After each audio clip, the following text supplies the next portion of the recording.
Hello again, everyone. Edwin Warren back once again in this YouTube astrological segment. Excuse me, I'm going to be talking about Uranus in conjunct Neptune in the natal chart.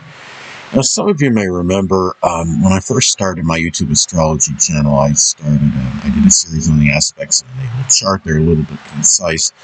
Some people may have referred to them as snappy, so what I decided to do was make another series on them in which the videos would be a little bit longer and more descriptive. So anyway, first thing up is if you have Uranus in conjunct Neptune in the natal chart, an adjustment, which is the inconjunct, may be needed between goals and aspirations, which is Uranus, and matters connected with sleep and relaxation, which is Neptune.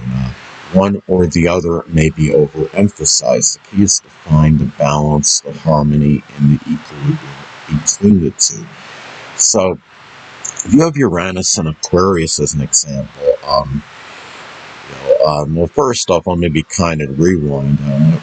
This aspect, what it could be then is that at times you may be dominated by your goals and aspirations to the expense of your sleep and relaxation, or it could be where you're just overly lethargic, or you're sleeping and relaxing too much to the expense of pursuing your goals and aspirations. So again, the key is finding the balance, the harmony, and the equilibrium of the energy. If you have Uranus and Aquarius as an example, goals and aspirations may be connected with humanitarian, altruistic endeavors, astrology, astronomy, computers, social media, innovation, aviation, meteorology, and even rocket science in some instances. Now, also, too, another way Uranus in conjunct Neptune may manifest in the natal chart is that there may be an imbalance, which is the inconjunct between activities associated with friends, which is Uranus, and those that are less fortunate, which is Neptune. And you may be dominated by one or the other. It could be where, friends, again, which is Uranus, may monopolize your time and energy to the expense of activities associated with the less fortunate, again, which is Neptune. Or it could be the other way around, where you're doing so much, for people in less fortunate situations than yourself to the expense and exclusion of matters with your friends. So again, it's about finding the balance, the equilibrium, the harmony with the energy, because you can have a lot of vacillation, distortion of the energy when you're talking about an inconjunct aspect in astrology.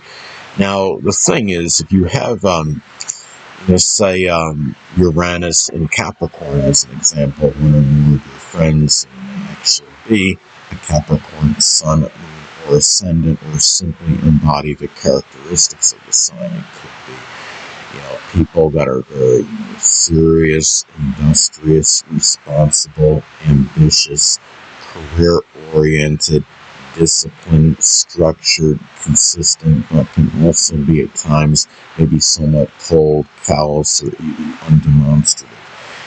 Now, another way that this aspect may manifest in the chart is that there may be too much or too little inspiration, which is Uranus, to attain dreams and fantasies, which is Neptune. Now, if you have, say, Neptune and Scorpio as an example,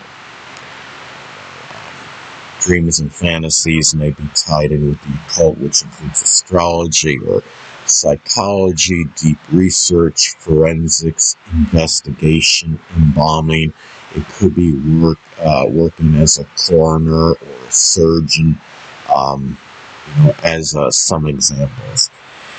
Now, another thing, too, there also may be too much or too little idealism and inspiration, which is Neptune, to attain goals and aspirations, which is Uranus. So, again, if you have, let's say, if Uranus is in Pisces, as an example, goals and aspirations may be tied in poetry, dancing, helping the less fortunate, photography. It could be doing something with the metaphysical, which includes astrology, spirituality, meditation, anesthesiology, or chemistry as some examples.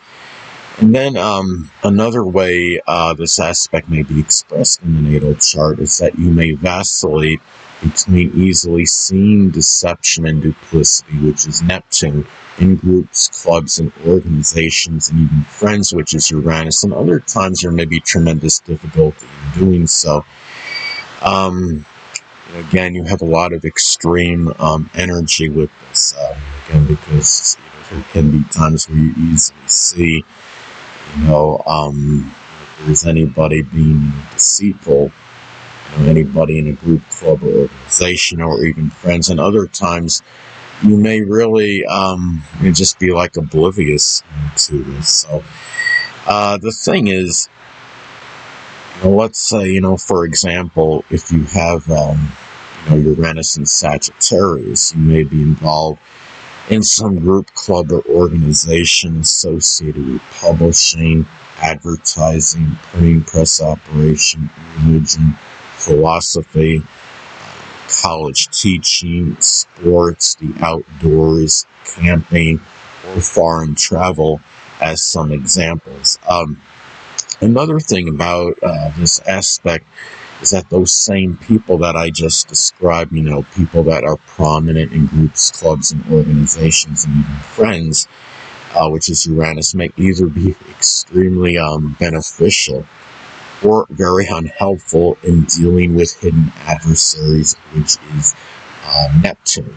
So at times those people can be really there for you and very supportive in those matters. If you're dealing, say, with hidden adversaries, people that may be posing as friends but are really not, such as those that are just using you for things like, money, or just trying to get, that dirt or information on you for whatever reason to meet their own ends. Whatever it might be, this is where, those people, again, can be very advantageous in helping you in those matters, or it can just be the other way around, where they're just, there can be times when those people are just not around at all to help you. And let's say if Neptune, for example, is in Scorpio, one or more of those hidden adversaries may actually be a Scorpio sun, moon, or ascendant person, or simply embody the traits of the sign. It could be those that are very, resourceful, resilient, probing, incisive, transforming, empowering, maybe very surreptitious, at the same time can also be very vengeful, jealous, and manipulative as well.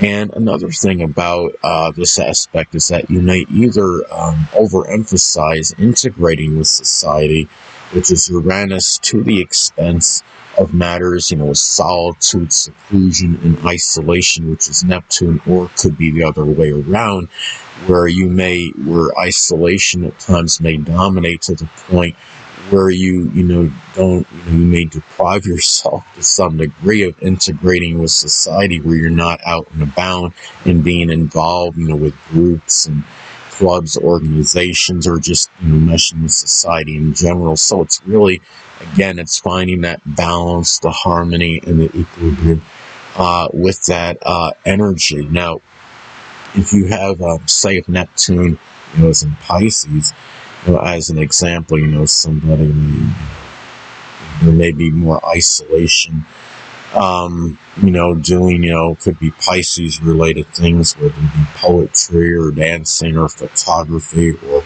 maybe meditation or something with spirituality as an example. Now, also, too, another way this aspect may be expressed is that it may either be exceptionally easy, or difficult to express selflessness and altruism, which is Uranus, to the less fortunate, which is Neptune. Now, let's say, for example, if Uranus is in Aquarius, you may express selflessness. It could be through, for example, providing tech labs to inner city schools, or it could be doing something, with astrology, or maybe even helping others, with computer or electronic repair are not looking for any kind of reciprocation, for those efforts, as some examples. Anyway, people, that'll conclude this YouTube astrological segment. Until next time, Edwin Leonard saying, stay well.